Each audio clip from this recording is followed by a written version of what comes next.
Content warning. This video includes open conversations about body image and self-image that may be sensitive for some viewers. Viewer discretion is advised.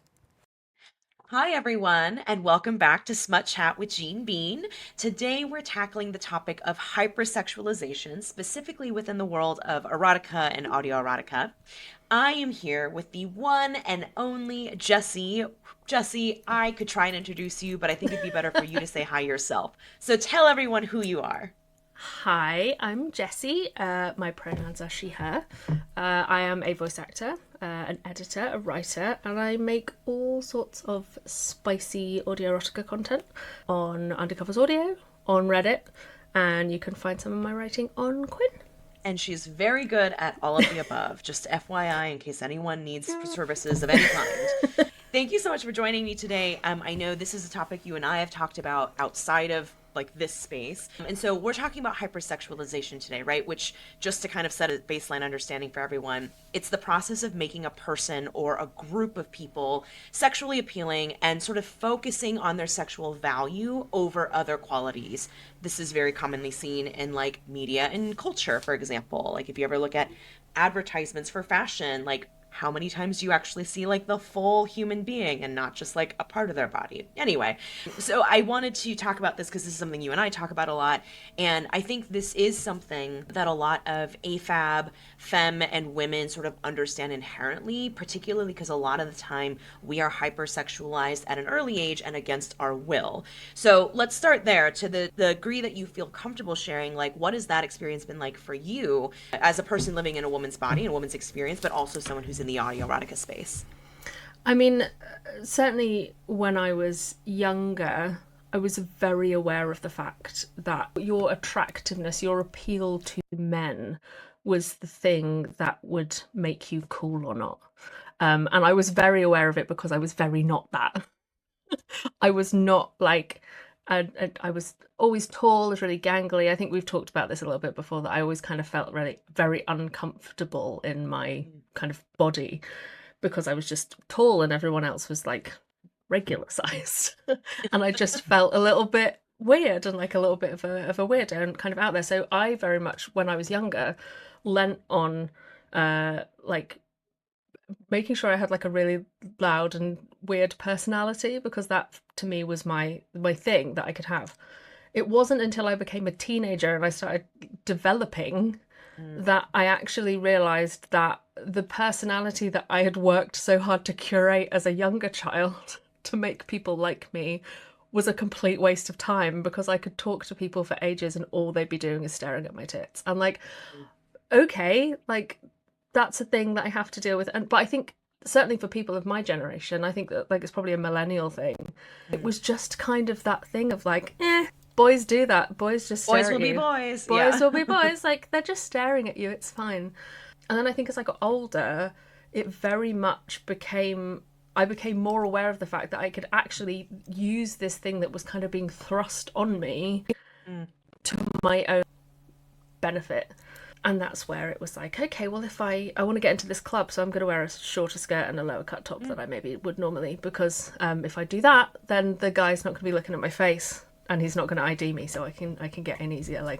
And I very much kind of reclaimed that kind of sexualization of me, because I'm if I'm gonna have to live this way, if this is what my life is going to be, especially as someone who's naturally curvy, I am, I've always been that way, it's something that I was just so aware of, and kind of, maybe this is indicative of my personality, but I was well, if you're going to make me be this, I'm just going to extra be it, so then I'm doing it, it's my choice to be it if I'm doing it this way.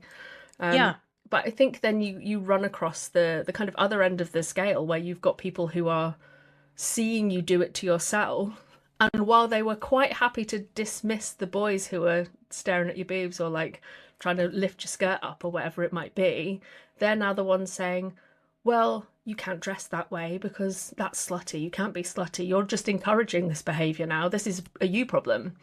Right, which victim blaming. Great. Love that. Yeah. And it turns into this thing of it doesn't matter what you do. You either have to embrace thing that is being forced upon you, or you have to just put up with it, regardless of how you dress or how you act.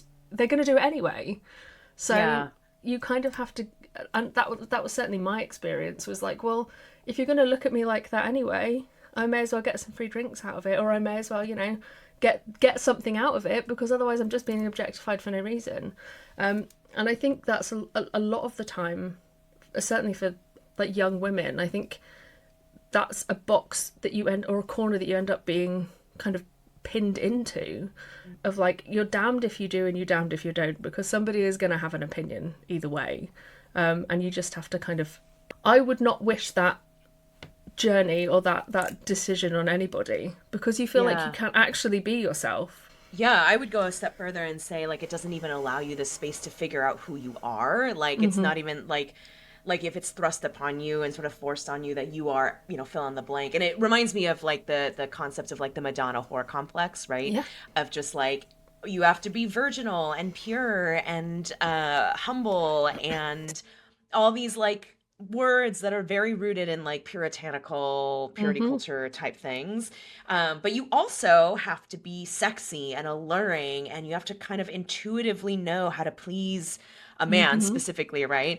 And even like when there's queerness at play, like a lot of queerness when I was going, because we're of the same generation, right? Millennials, Mm-hmm. like when two girls made out, it was for the male gaze as a way to feel sexy and validated. Our bodies are just our bodies, right? Like you and I could wear the exact same top. It would look very different on you than it does Mm-hmm. on me because I have smaller breasts, and like it just won't look the same.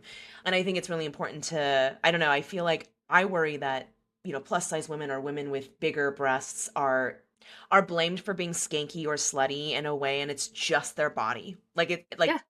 it's just But this, naturally how they formed.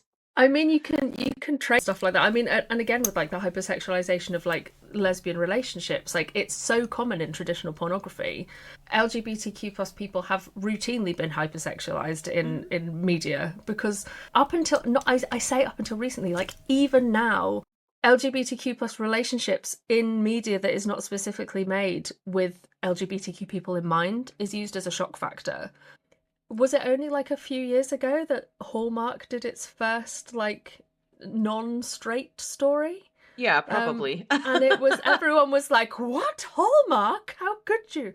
Like, because there has been so much sexualization put onto that community, the idea that two people could be in a relationship and it not be some kind of porn scene is like, Yeah. for a lot of people, still a really difficult thing to process in their heads. But it's the same with people with big boobs, because Mm. big boobs have been fetishized in traditional pornography. So people have this idea of, if you have got big boobs, they must be fake, because people would obviously want to have gigantic boobs because that's what's desirable, because that's what porn has told you is desirable.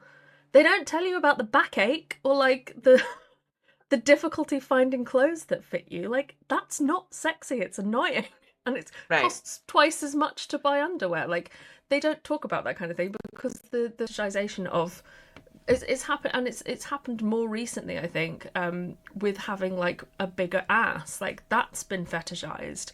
It seems to go through stages, but like definitely things like that have been so perpetuated in media, I think, it's just everywhere. I'll go a step further and say that, like, I think this is also racialized because I think Yeah. historically, right, like Latino women, Black women have had curvier silhouettes and frames Mm-hmm. compared to the average white woman or Asian woman. And it's so interesting how those same features were villainized in the Black and like by white people onto the Black and Latinx communities. But then when white women started looking like that or wanting to look Now like it's that, trendy. right, I'm looking at you, Kim Yeah. Kardashian, right? Like Yeah, but it's the now it's same. But it's the same desirable. as having full lips. Like, having full Mhm. lips for black women was considered unattractive. But when white women started doing it because they wanted to have plump, full lips, now it's an attractive feature to have, and now Yeah. everybody wants to have it done. I just feel like you're trying to conform to a beauty standard that in other people you don't appreciate. It's hypocritical. Well, I do think that this piece around like a lot of like AFAB femme women growing up in an era of like seeking male validation, right? I remember feeling when I was like a teenager because I was an ugly duckling until like 17, and then I suddenly grew into my looks and took off my glasses, and I literally had to take off the glasses moment. I remember the first time I started getting attention from my male, because like growing up I was never considered the pretty girl, and that's partially because I grew up in like a very white area, and so like as a non-white person I just wasn't experienced as pretty. And so like in high school, when I sort of came into my looks and puberty did me a huge favor and boys started paying attention to me, I remember this dual feeling of feeling good and complimented and validated, and also feeling kind of grossed out by it. Like it was this weird, like, I feel like I should like this because it's what I've been seeking. I've been seeing my more beautiful friends get this attention for years, and I've been craving it because I haven't had it. I feel very like I lack this attention. And now that I have it, like doesn't feel great. And like Yeah. I don't know why. Yeah. And as a teenager, I didn't have the words to understand that like objectification was why this was feeling so icky to me. And I love kind of what you're saying about like if you're going to be perceived, even if you don't want to be, if you're going to be perceived, like there are ways that we can sort of reclaim that power and like, sort of subvert the power of objectification to our benefit. And I want to talk to you a little bit more about like a bit about your content, particularly your visual content. So for those of you who don't follow Jessie, she posts beautiful photos, black and white, they're monochrome, and you get to see some of the sexier side of Jessie in those photos. I love them. I think they're stunning. I think you are stunning. And I think I see in a lot of audio erotica spaces, I know, don't look at me. Perceive me. In the in the audio erotica space, I think a lot of people are finding their sexy selves and are feeling more confident posting spicier pictures of themselves online. And so I want to talk to you a little bit more about your experience with that, because I know one of the things I hear from you all the time and from similar content creators is content is not consent. So I just love to have you talk about that a little bit more, like your experience with that and like what feels comfortable, what doesn't, how you go about this. The 30th of November this year is going to be a year since I dropped my first audio on UCA. Congratulations. Which I don't know where that time has gone. It's crazy. It simultaneously feels like yesterday and also like a billion years ago. It's really weird. It's really weird. But that to say, so when I first started doing this, I was umming and ahhing about whether I was going to be anonymous or not, whether I was going to. And I honestly think a lot of that, truthfully, stemmed from my lack of confidence in my appearance, because I was like, if people see me, if people like how I sound, but then they see me and then they don't like how I look, they're not going to listen to my stuff because my appearance is going to be off-putting. That was my initial kind of fear when I was deciding on whether I was going to be anonymous or not. But when I first started posting on social media, because I was umming and ahhing about whether I was going to be like full face, the pictures that I were posting were like kind of sexy adjacent kind of photos. So I did one. If you go scroll back all the way to the beginning of my Instagram profile, you'll find them all. But there's one like I was actually at work in my office and I went into the kitchen and it had this very like smooth kind of phallic looking tap. So I just like wrapped my hand around the tap and took like a sexy black and white picture, and I think I captioned it like "You turn me on" or something. Something like that. Cute. Like, love it. silly stuff like Silly, that. And like, just like, and stuff that was kind of, it was a lot of hand pictures or like, did quite a few leg pictures, but I didn't do anything else. And it took me a while to kind of go, okay, I am running out of things that I can take pictures of me holding that look like wieners, essentially. I ran out of ideas. So I was like, I'm going to have to go full face because I've got nothing else to take pictures of. But I've been kind of having this battle with myself actually over the past kind of 6 months, because when I first started doing this, and I probably should trigger warning this because I'm going to talk about like healthy eating and the gym and that kind of thing. Yeah, thank you. So if anybody that worries about that. So when I first started doing this, I had a very, very strict weightlifting regime. I'd just done a marathon and I was in peak physical condition when I started doing this. And I'm talking like massive back muscles, and like I was in the gym so much and I was working out so much that I'd actually maxed out the leg press machine, so it wasn't doing anything for me anymore. Okay, so you're telling me that you were a muscle mommy. I was like, I really was, mommy.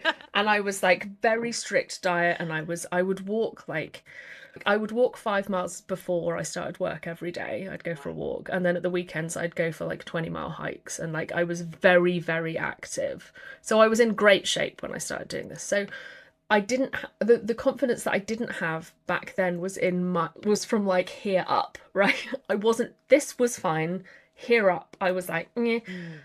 So I felt more comfortable taking pictures of my body because I knew that I was in good shape. Since I started doing this job, it's taken up so much of my time that I don't have the time in my day now to go to the gym like I was. I mean, I was in the gym for like 3 hours a day, 6 days a week. Like, I don't have the time to maintain that kind of workout schedule. So my body looks different now than it did when I first started doing this a year ago. And I've put weight on, and I've like my body shape has changed, and that's something that I've had to struggle with whilst also trying to continue to take the pictures that I was taking before. And I don't take as many of them now for that exact reason, that I struggle with feeling as confident in how I look from here down as I did when I first started, which is weird because it's kind of flipped the other way. So I tend to post more pictures of my face now than I do of anything else. That's not saying I don't take pictures of other things, but like I do it less often, and I have to, compared to like a year ago, I have to be in a particular frame of mind now to be able to take a picture and be happy with it. So all of that is to say that like my experience with it has been, actually, I can take a picture and think it looks amazing and edit it and like and it will make me feel incredible. And then I'll get a DM from a weirdo with some just gross comment, and it immediately makes me feel icky because it's like I was saying before about taking your power back. You take control of this thing, you take control of the ownership of your body and how you want to portray it to the world and what you want to show of it. And it's not just a case of just like get your tits out. Like there's effort that goes into taking those pictures, and effort goes into lighting and composition and all the things that and how you want it to look. And like I might post one picture, but I might have taken 40 pictures just to get it to look how I want and that I'm happy with. And then you get one person making an icky comment about it, and immediately it's like that power has been taken away from you again. And the kind of feeling that you get from feeling empowered and being like, I have like chosen to share this part of you with me because I think it looks good and I think you will get enjoyment out of it, gets made seedy. And that's I think for me that's the thing that I struggle with when it comes to then posting more content, because I'm like, I think you have this battle in your head of like, I don't want people to think that I'm just doing this because I want boys to like me. That's not what it is. That's not for me anyway. That's not why I do it. If I wanted boys to like me, I would just send them to boys and be like, look at this. Like, I'm not doing that. Yeah. I'm not doing that. And to be fair, the majority of like lovely comments that I get on anything I post like that are from women. I find it frustrating because I think like I said, like there's a vulnerability and like a kind of confidence that you have to, in some cases, force yourself to have to be able to put those pictures out into the world, and to have it diminished to just nice boobs. Like and it's like, it's different. I think like if you sent me a message that said nice boobs, I'd know that you were kidding and I would find it hilarious. But when it's a complete stranger on the internet that I don't know, it's different, because it's like they don't know me, they don't know anything about me, they don't know who I am or what I do or like anything like that. They've just gone boobs, and it just turns you into an object. It takes away the power and the kind of the meaning potentially that you have behind posting that picture, or why you've posted it for your own reasons, and diminishes it down into a sexy thing for someone to consume. And that's not why it was created Does that make Well, for sense? their, yeah, because it's for their consumption, not yours. Yeah. I think so. There's a couple things I want to pull out from what you just said. So, first of all, first thing, most important thing, I really, really appreciate you sharing the process and your kind of journey with not only your body and your confidence, but also like how that plays into spicy photos. And I appreciate you specifically talking about that because A, I know that you're not the only one in our community who feels Mm-hmm. this way and has struggled with this. B, I know a lot of people use these types of spicy photos as a way to kind of reclaim, Mm-hmm. right? Especially if our bodies have changed Yeah. or are changing. It can be a great way to sort of remind ourselves of our sort of sexuality and power, regardless of our body shapes and sizes. But the thing that I think is also really important to highlight there is that it takes so much mental and emotional energy, let alone physical energy, Mm-hmm. to like get yourself to a headspace where you want to take the photo and then to actually take the photo. And it's not going to be just one, it's likely going to be dozens and dozens until you find the one with the angle that makes you the least angry. And then you Mm-hmm. do like the filtering and, you know, like you have a lot of monochrome stuff. So I know that there's like lighting stuff that you play with and Yeah. whatnot. And I think Yeah. it's really important for folks to remember that like it takes so much effort, not only just by putting a filter on something and throwing it up there, but like the posing, the mental energy to get into that space to like feel yourself enough to take that photo. So I think that's the first thing I want to like highlight and thank you for, because I think a lot of people are going to be able to relate to it, and hopefully I would hope that if there's someone out there who's been thinking about taking a sexy photo that they'll try and take one, right? Even if they don't Yeah. post it, like Yeah. just take the photo, right? That's the thing as Um well. I think it's that thing of like you can also have the opposite where you're feeling it and you feel great and then you take a picture and it doesn't make you feel the way that you think you feel because yeah, it doesn't come out the way you want. right. And then there's a whole other load of mental gymnastics that you have to do because it's like, but I feel great. So why am I so bothered by how I look? Because I feel great. And that should be the only thing that matters.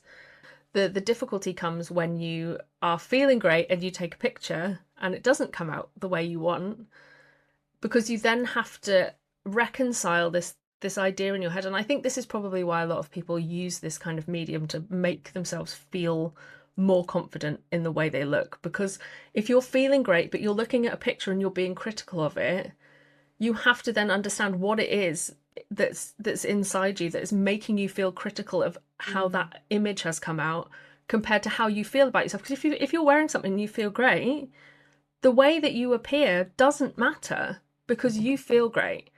So I Yeah. think it's a really good way of kind of navigating that relationship with your own body, because however the picture comes out and however you feel about it, there's something there for you to unpack about your relationship with your own body. And I think that's something Yeah. that's really valuable to anybody in this space. That's a really healthy way to think about it. And I really appreciate you naming that, because I do think like mindset has a lot to do with the way we Mm-hmm. might feel about a photo. The other thing that you said that I really want to pull attention to is the power dynamic, right? Is like feeling yourself and putting a photo out there because you're reclaiming your body, your sexuality, your sense of sexiness, and just sort of reclaiming a little bit of space for yourself to kind of feel yourself is something that we do to fight against the powers of fat phobia, misogyny, Mm-hmm. racism, all this stuff. And then how much how easy it is for somebody to try and take that power away by leaving like a dumb comment or DMing, sliding into someone's DMs and leaving some kind of like gross thing to say. And what's so interesting is like when you've been in the space for a long time, or not even a long time, just like online, you can sort of immediately clock like what's about to come your way depending Mm-hmm. on who's messaging you and why. And Yeah. I think the thing for me, like there are creators of all genders that I have a flirty relationship with through Instagram and through whatever, and it's very like harmlessly we all just flirt with each other. And it's so interesting because the like somebody, a friend of mine, you could send me a kind of a like a ooh genie boobs text, and it would mean it'd just be fun and it'd be silly, and the exact same words could be sent to me by like a strange account and I'd be like absolutely not, like lock it Mm-hmm. down, shut it down. Yeah. And I think that is the third thing I want to highlight and pull out there is like relationship building here matters. And like I, as a general rule, don't make comments on people's bodies unless A, I have explicit permission to, or B, it's like part of our dynamic. And I think this is something that I think a lot of people don't understand. A lot of like Mm-hmm. men don't understand is like Mm-hmm. you don't have that relationship with me, you don't get to say these things. Yeah. And I do deeply think it is rooted in trying to like take power away, because by objectifying you, we're making you less human, right? And like, this is how I'm going to do this, take power away from you. Yeah. Yeah. And I think it comes back down to motivation as well with stuff like Mm. that. Like if your motivation for sending me a message is because you want me to know that you appreciate something that I've done and the effort that I've put into it, even if it's a silly, funny comment like boobs, like if I know that the motivation behind that is to like gas me up and you being supportive, I'm fine with that. I've got no problem. You could say essentially whatever you wanted, as long as I knew that your motivations behind it were to make me feel good about myself or to show appreciation for what I've done. If you slide into my DMs and your motivation is you're trying to get me to show you my boobs again, or you're asking me for something, or your motivation is just that you want attention, that's a completely different dynamic. And I think sometimes the thing that I get frustrated with as well is people's assumptions of the motivations of people to post these pictures in the first place. Yeah. Say I more think about that. well, I feel like it's this thing of like it's like I said before, like if I wanted to take these pictures because I wanted boys to fancy me, I would just send pictures of my boobs to boys. Like that's a really easy way for me to get boys to like me. I'm not doing that. I don't care. And also the fact that anyone would assume that your motivation for taking a picture of yourself that makes you feel good would be to please a man is wildly offensive. Like Yeah. it's because especially in this space, because this space is so predicated on it being about like women's pleasure. Like even the men in this space create content that is designed for the most part for female pleasure. And the idea that women in this space only exist in this space because men allow them to exist in this space because they get their tits out is wildly offensive to and every single inaccurate. woman and inaccurate. But it's Yeah. wildly offensive to any woman, femme, non-binary person in this space who chooses to share a part of themselves with the space as part of their job. I think one of the things that is really interesting, right, kind of in relation to like if you have a relationship with someone, being able to make like a funny comment versus like not. I think one of the things that's a distinguishing factor for me is like the male gaze versus the non-male gaze. And I think most of the people I see participating in Hump Day or Monocle Monday or all these kind of like fun themes where we get to be like our sexy selves is catered towards like the non-male gaze, the femme non-binary women's gaze. So I'm curious for you because right, like if you were to put two photos up that's male gaze versus female gaze, they might look the exact same to somebody who doesn't know and who isn't like thinking critically about it. So I'm curious, just like and I'll be careful to say like this is your experience, you're not speaking for anybody, but for you, Jessie, like how do you distinguish between sort of male gaze and non-male gaze attention and content that you might put out there? Maybe this is a me problem. Because I am a straight woman and men are who I'm attracted to, I am very aware of trying to not do things specifically for men. Not because I'm like, ew, boys, but I just think it diminishes the content that you put out there if you make it specifically for just one audience, you know. And like I have this I won't go into it with this particular discussion, but I've had this conversation, you know, with regards to the audios that I create. I might be attracted to men, but that doesn't mean I can't make audios for everybody. And because I feel like everybody is deserving of the same kind of, you know, whether it's sexual release or like joy or happiness or whatever it is you get out of audios, I think that should be available to everybody.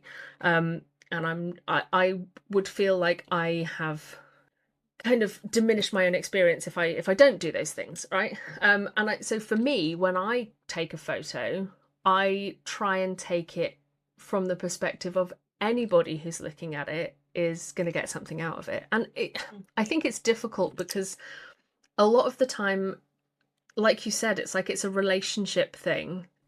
I feel like one of the great things about this space is the fact that the women in this space are such hype girls for each other. Not just the women in this space, but for for the most part. Like I said before, like the majority of the comments I get on content that I create is hyped up by women. And this comes down to motivation as well, because they know I'm straight. So there's no kind of ulterior motives behind them sliding into my DMs to give me a compliment. And I think sometimes if you're somebody like me, for example, if a man slid into my DMs, even if he said something innocuous, if I didn't know who he was, I would Immediate red flag. I would assume nefarious intention. Yeah. And I wouldn't feel that way about the women in this space, because I feel like, I mean, there's obviously like it's not across the board rule, but every interaction I've had with women in the space who have commented on my pictures or things that I've posted and have said complimentary things, I've never once felt like there was any kind of nefarious motive behind it. And you could put that down to patriarchy, Power dynamics. Yeah. and it is a power dynamics thing. I still feel silly if somebody comments on something that I've done and it's somebody that I'm not friends with, but like look up to in the space, and they comment on it and I'm like, whoo, and I get that little like yee thing, because it gives you like a little hit of dopamine. And I think sometimes the motivations for people posting those pictures is because they want that little hit of dopamine with the interactions that they get. So that's what I mean by like making them for a very specific audience. If you're making it specifically because you want those particular people to see what you're doing, because you're going to get a hit of dopamine if they react to it. Yeah. That's a whole different dynamic. I appreciate you calling that out, because I'll admit I have fallen into that, right? I'm human. I've been in the space for a little bit, like almost 2 years now at this point too. And it feel like I've had moments where I do that, and I pulled back, and that's always a sign that I need to need to take a break, need to step back. Because I think what I realize is like, if I don't hear from a particular person or a particular creator, whatever, will I feel bad about myself? Like, oh, if Jessie doesn't like this photo, I'm gonna feel bad about myself. Then all of a sudden I'm putting my self-validation in your hands, right? Like I'm putting my sense of self and my sense of confidence and validation into somebody else's hands. And I think for me, you're actually helping me articulate my own answer to this question, which is like, the difference for me is like, if I post a photo or something that I just feel good, it does not matter. It doesn't matter what kind of DMs I get, doesn't matter who interacts with it. I don't even look at who's looking at it. I did this because I feel good. That feels more non-male gaze to me. Whereas if I do start to feel like I'm going to feel sad if I don't hear from somebody, even if that person is not a man, it's still weirdly male gazy to be like, I really want, I'm not going to use you as an example just because you're my guest here today, but like, if Jessie doesn't like this photo or say something about this photo, then my sense of self is like eroded, and like that's unhealthy. That's when I start to feel unhealthy. And I still think that's rooted in like male gaze energy, even if you're not male, right? It comes back to this thing like we were saying before, in childhood or when you're a young girl, of trying to reclaim the thing that people are forcing upon you, and then being able to take it away with a comment.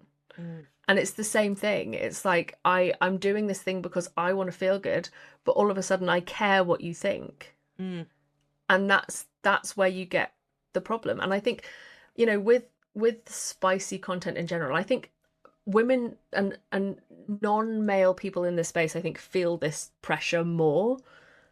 If you are creating erotic content, you have to be a sexy person all the time. And there is a pressure to be sexy all the time, and to even if you don't feel sexy, to post a picture that makes you look like you feel sexy, because that's your job. Sometimes you find yourself hypersexualizing yourself because you feel like you need to, because that's part of your job.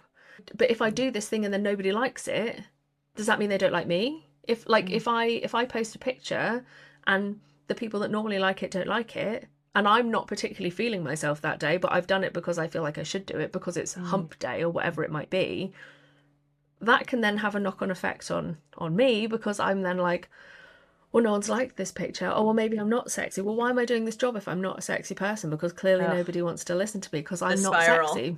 And then that, but I'm talking like from a creative perspective, but like I think that can happen to anybody. And it's like you're saying, like if you're waiting for that validation externally from somebody else, male or not, and you don't get it, that's then Yeah. that's a reflection of the relationship that you've got with yourself, Yeah. because you're waiting on somebody else to confirm you're sexy instead of Yeah. just accepting that you feel that way and Right. you Or want to like share it with people, yeah, or and like working working through why towards. you don't feel that way. But when it actually comes down to it, the sexiest thing a woman can be is confident in how she exists in the world. And if that means posting spicy pictures of yourself on the internet, great, that's sexy. If that means Winnie the Poohing around your house in a t-shirt, that's equally as sexy. And you don't have to be all of those things all of the time. And you get to choose how you show up in your sexiness Yeah, based I on how love you that. feel, not on what everybody else is telling you you should feel like, you know? Yeah, I think that's a great, I mean, that's kind of the perfect place to end this note because I could talk to you for hours about this and I will not force you to do that, at least not on camera.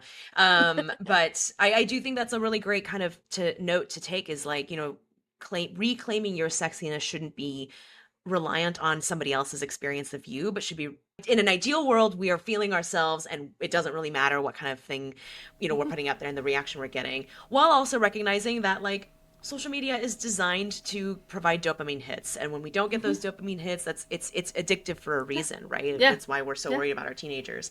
So it's a very complicated, complex topic that we have attempted to talk about in less than an hour. Jessie, thank you so much for joining us at Smutchat, and thank you for sharing so many parts of your story and your experiences.